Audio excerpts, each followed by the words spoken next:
Alicia va a hablar del cambio de la sexualidad en las mujeres durante y después del embarazo.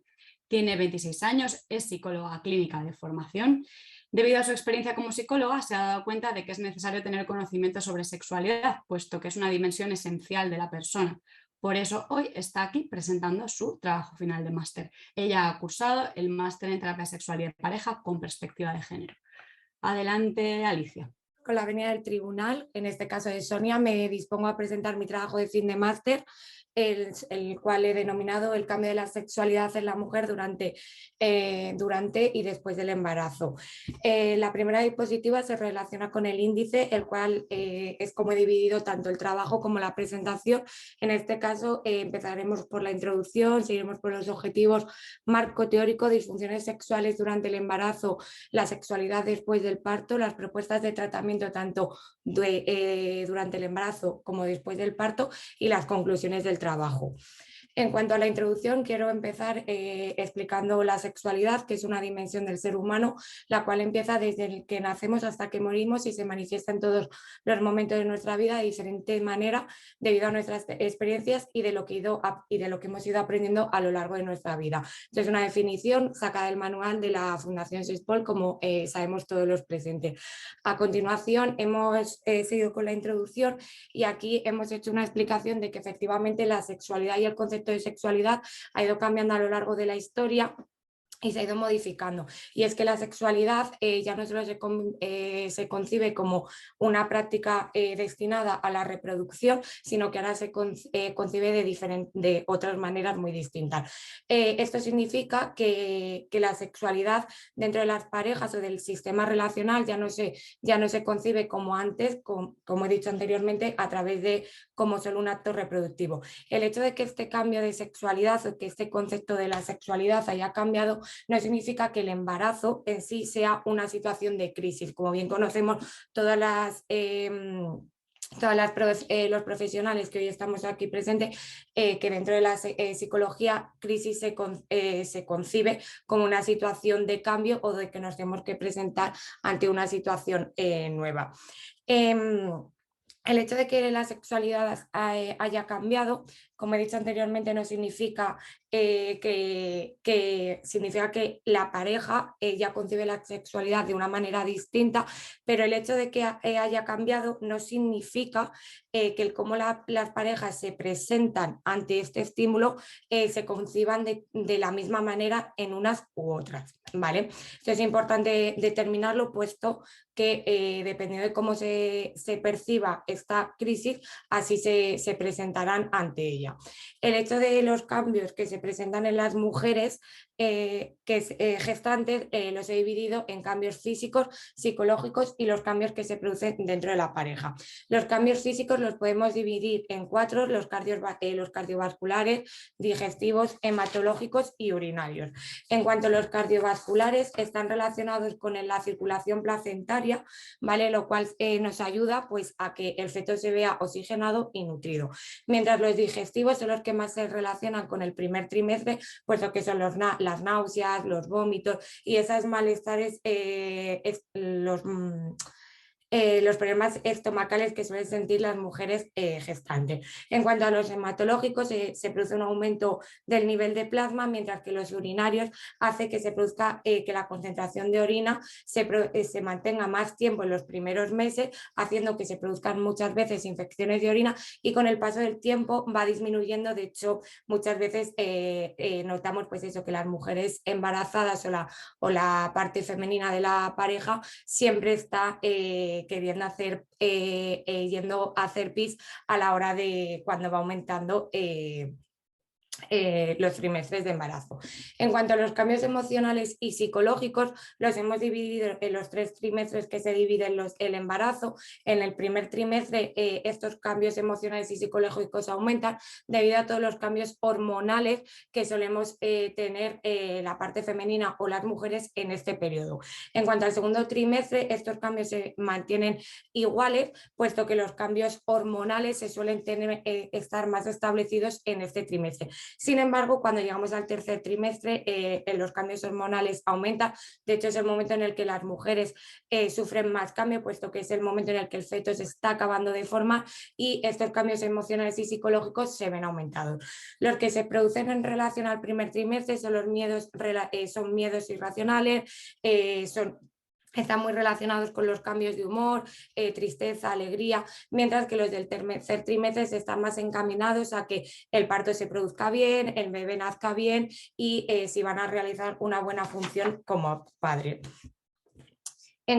Para poder hacer un poco la justificación de este estudio, he buscado varios estudios que corroboren que la sexualidad en las mujeres gestantes cambia, ¿vale? El primero que encontramos fue el de Colombia en 2001, el cual como conclusión sacó que efectivamente se produce una modificación en las conductas sexuales y en las relaciones sexuales de las mujeres gestantes, sobre todo de cara, pues de cara al tercer trimestre. En cuanto al estudio en China en 2006, el cual fue establecido por Folk y otros autores, dicen que también se produce un cambio en la sexualidad y en las relaciones sexuales, puesto que las mujeres empiezan a sentir una disminución del placer, también sobre todo de cara al tercer trimestre. En cuanto a otros trabajos como el de la Universidad Nacional en 2011, establece que también se produce un cambio en la sexualidad de las mujeres gestantes y en las prácticas sexuales, puesto que se relacionan con los miedos irracionales que tienen estas mujeres en torno a los miedos que se relacionan con hacer daño al feto. Y en cuanto al estudio de Rodríguez León y Ramón Argüés en 2013, se dice que hay un cambio en la sexualidad, sobre todo de cara al segundo y al tercer trimestre en la sexualidad. Una vez hecho esta pequeña justificación de todos los estudios que se han encontrado, hemos establecido los objetivos del trabajo, el cual he establecido yo, que el objetivo principal es hacer una revisión bibliográfica sobre las disfunciones sexuales que se producen durante el embarazo y después del parto, y además se ha propuesto una propuesta de tratamiento para cada una de esas disfunciones sexuales. El objetivo secundario de este trabajo es poder ayudar y arrojar un poquito de luz a estas mujeres que presentan estas disfunciones y que se han encontrado, que se encuentran en una situación de embarazo y que no tienen solución a los problemas que hoy en día, que presentan en cuanto a la sexualidad. En cuanto al marco teórico, lo primero que se ha establecido es hacer un resumen sobre la respuesta sexual del ser humano. Para ello se ha hablado de cómo es la respuesta sexual en el ser humano, la cual se divide en la fase de deseo, la fase de excitación, la meseta, la fase de orgasmo y la fase de resolución. La fase de deseo es la fase que está más relacionada con todo lo innato y el cual está muy relacionada a la parte cognitiva, la cual se relaciona pues con todas las imágenes y los deseos. La fase de excitación es la fase donde entra lo cognitivo, lo fisiológico, aparte de lo cognitivo. Es aquí donde se produce una activación del corazón y aparece la sudoración, pareciendo como así unas especies como que aumenta la ansiedad, ¿vale? Aquí es donde se produce la primera diferencia entre la parte masculina y la parte femenina, puesto que la parte femenina se produce la lubricación vaginal, mientras que la masculina se produce el agrandamiento y el ensanchamiento del pene. En cuanto a la fase en la meseta, es una de las etapas que hay algunos autores que explican y otros que no, puesto que no hay mucha diferencia entre la anterior y esta. Sí que se produce una pequeña subida de la excitación, pero se produce un mantenimiento. Aquí es donde pueden aparecer las disfunciones sexuales de las personas. En cuanto a la fase del orgasmo, es la etapa en la que se relaciona con un reflejo involuntario y con una contracción de los órganos sexuales. Aquí también hay diferencias entre hombres y mujeres, entre la parte masculina y femenina, puesto que la parte masculina se produce la eyaculación, mientras que la parte femenina no tiene por qué darse la eyaculación para producirse el orgasmo.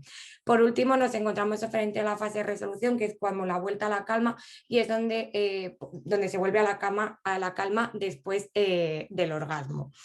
En cuanto a los cambios que se producen en las mujeres gestantes, dependiendo de las fases de la fase sexual en la que nos encontremos, en la fase de deseo se produce una variabilidad, puesto que las mujeres gestantes encontramos que hay distintas opiniones de si se produce un aumento, un mantenimiento o una ausencia del deseo. Frente a la fase de excitación, aquí se produce una irritación en las mamas y en los cambios de la lubricación vaginal, haciendo o produciendo en las mujeres gestantes que haya un rechazo o una falta de deseo o una falta en la fase de excitación. En cuanto a la fase de meseta, se producen cambios en la vagina, haciendo que la parte externa se pronuncie, y esto haga que la penetración del pene se produzca, sea bastante más incómoda que lo que en las mujeres que no están sufriendo un embarazo. En cuanto a la fase del orgasmo, la contracción del útero y el aumento de la tensión muscular uterina, ¿vale?, hace que sea menos placentero, y esto hace que se produzca una disfunción. Esto puede llegar a producir una disfunción sexual, llegando a que las sensaciones placenteras vayan disminuyendo, y así llevando al número de relaciones sexuales bastante que disminuya. En cuanto a la fase de resolución, el momento en el de la congestión pelviana es bastante más lenta, y esto hace que también produzca un malestar, haciendo que no se viva de una manera cómoda, como se vive si no estuviesen sufriendo un periodo de gestación. En cuanto a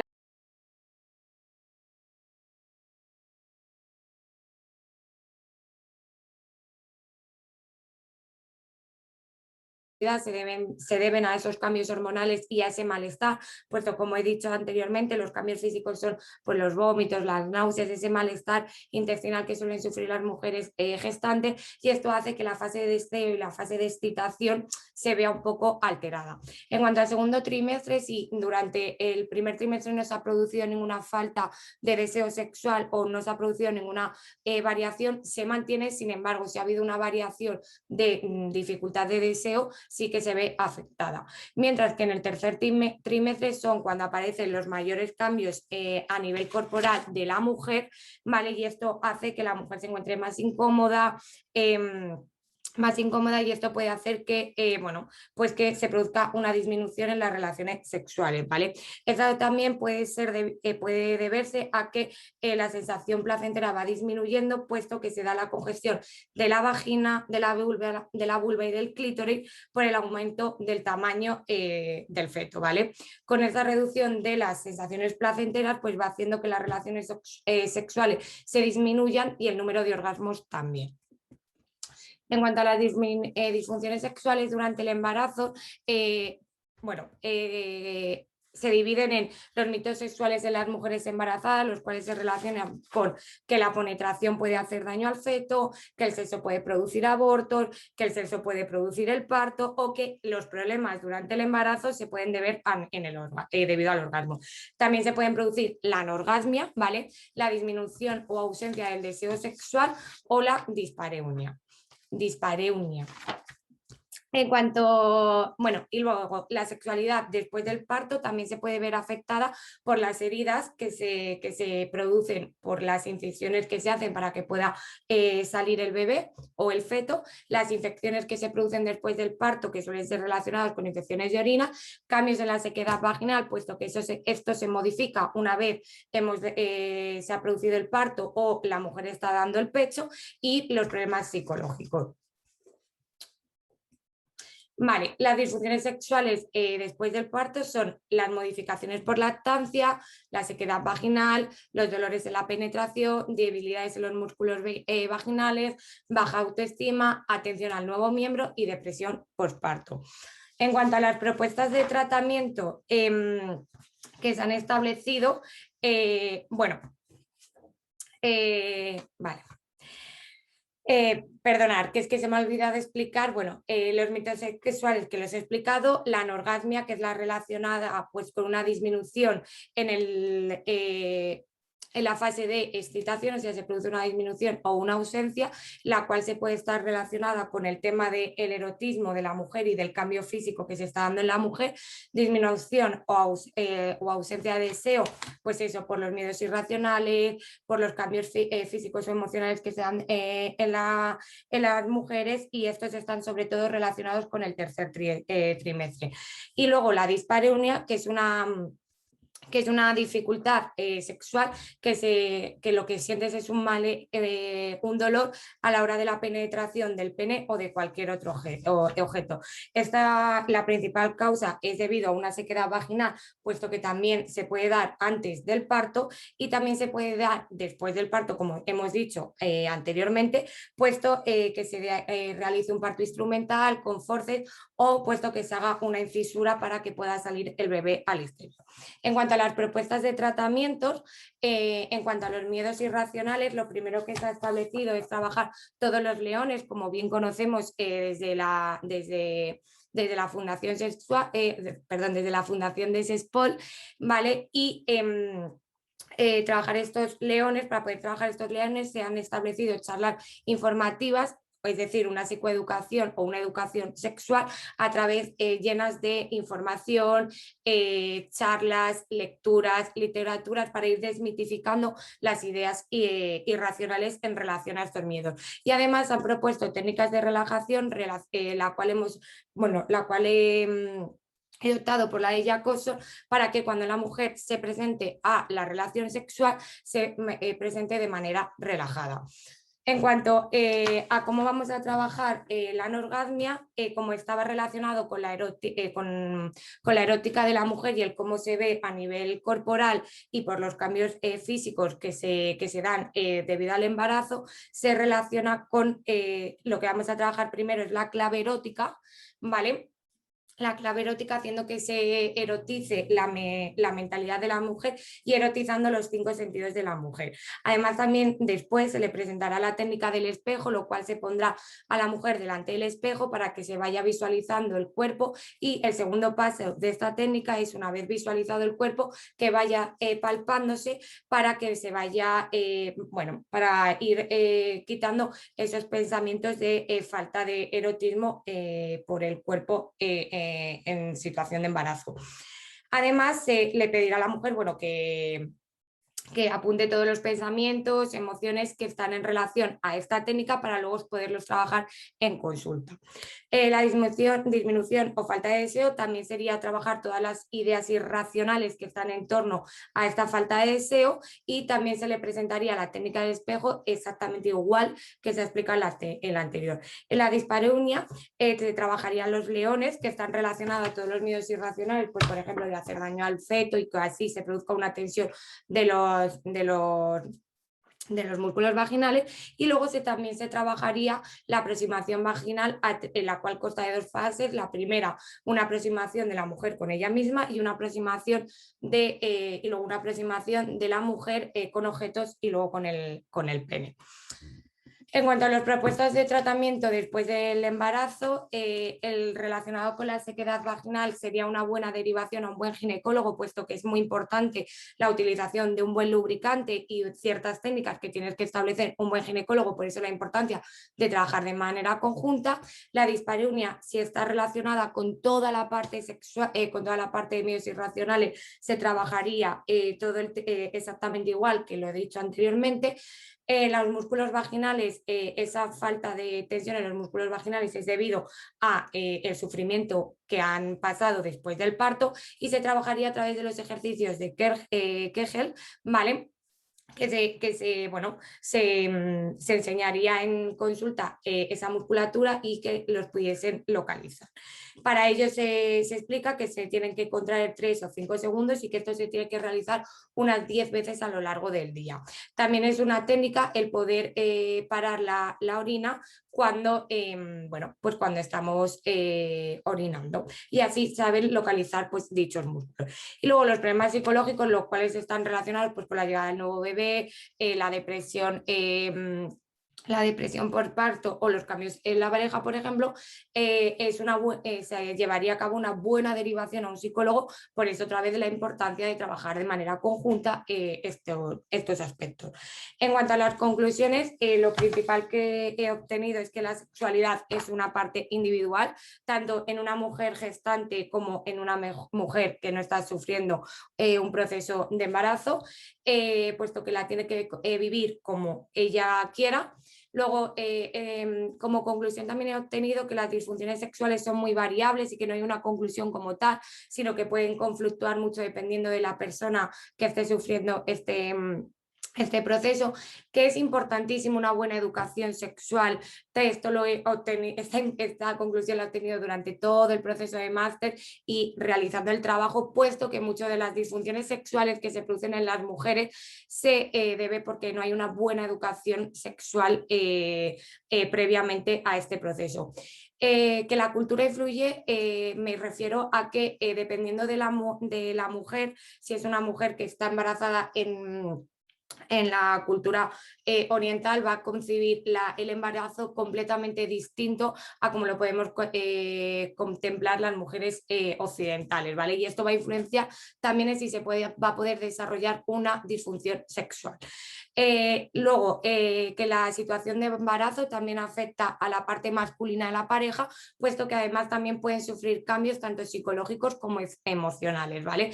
Y que la sexualidad de la gestante, como he dicho anteriormente, la vive cada una a su manera, y que sería la principal premisa que yo le daría a una de mis pacientes si viniese con algún tipo de esta problemática.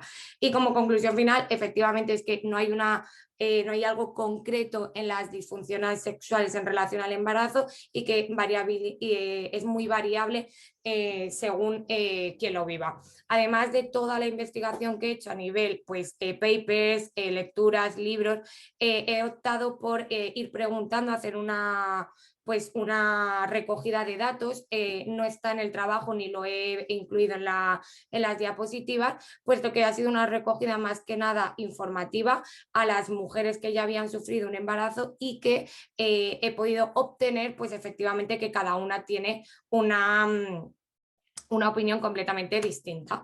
Y como conclusión, que es final de todo el trabajo, que es súper importante seguir investigando sobre las disfunciones sexuales y seguir introduciéndolo en todos los ámbitos, como en las matronas, en las enfermeras que llevan pues que estar en contacto con estas mujeres, puesto que también es una fase previa a que se puedan producir problemas en el futuro. Y con esto, pues muchísimas gracias.